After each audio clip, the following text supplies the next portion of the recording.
মাঝ আকাশে ফ্রন্টিয়ার এয়ারলাইন্সের ককপিটে ঢোকার ও দরজা খোলার চেষ্টা করেন এক উশৃঙ্খল যাত্রী। পরিস্থিতি নিয়ন্ত্রণে আনতে এক সাবেক MMA ফাইটার জিউ-জিতসু কায়দায় তাকে বেঁধে ফেলেন।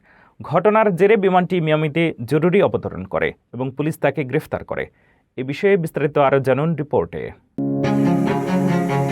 মাঝ আকাশে চলন্ত বিমানে এক যাত্রীর উন্মত্ত আচরণ এবং ককপিটে ঢোকার চেষ্টার ঘটনায় তীব্র আতঙ্ক ছড়িয়ে পড়ে ফ্রন্টিয়ার এয়ারলাইন্সের একটি ফ্লাইটে। সানজুয়ান থেকে শিকাগোগামী ফ্লাইট 3345-এ এই অনাকাঙ্ক্ষিত ঘটনাটি ঘটে।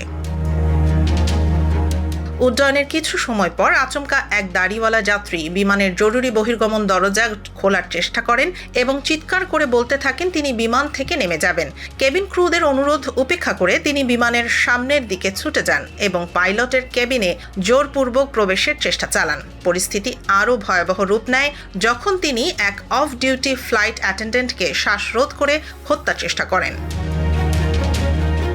ঠিক সেই মুহূর্তে বিমানের অন্য যাত্রীরা সাহসিকতার সাথে এগিয়ে আসেন। তাদের মধ্যে ছিলেন জশ লংউড নামের এক সাবেক পেশাদার MMA ফাইটার এবং জিউ-জিতসু ব্ল্যাক বেল্ট বিজয়ী। জশ ও অন্যান্য যাত্রীরা মিলে ওই উশৃঙ্খল ব্যক্তিকে জাপটে ধরেন এবং জিপ টাই, এক ধরনের প্লাস্টিকের বেল্ট দিয়ে তার হাত বেঁধে ফেলেন। এক পর্যায়ে বাঁধন আলগা হয়ে গেলে জশ জরুরি ল্যান্ডিং হওয়া পর্যন্ত তাকে শক্তভাবে চেপে ধরে রাখেন।